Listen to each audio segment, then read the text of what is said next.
Pihak kepolisian akhirnya mengembalikan motor dari Peggy Setiawan yang disita saat penangkapan kasus Vina Cirebon pada 21 Mei 2024 silam. Motor tersebut diketahui tak ada kaitannya dengan kasus pembunuhan Vina dan Eki. Sepeda motor Peggy Setiawan diamankan kepolisian saat penangkapan Peggy di Kopo, Bandung, Jawa Barat.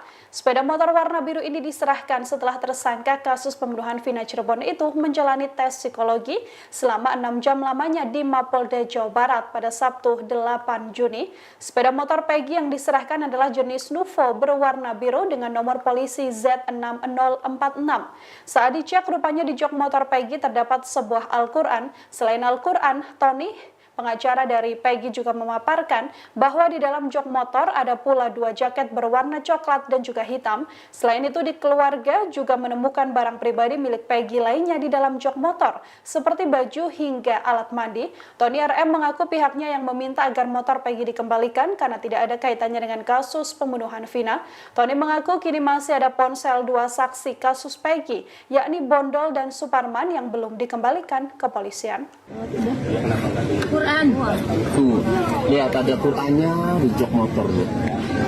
Jadi memang download Tribun X sekarang, menghadirkan lokal menjadi Indonesia.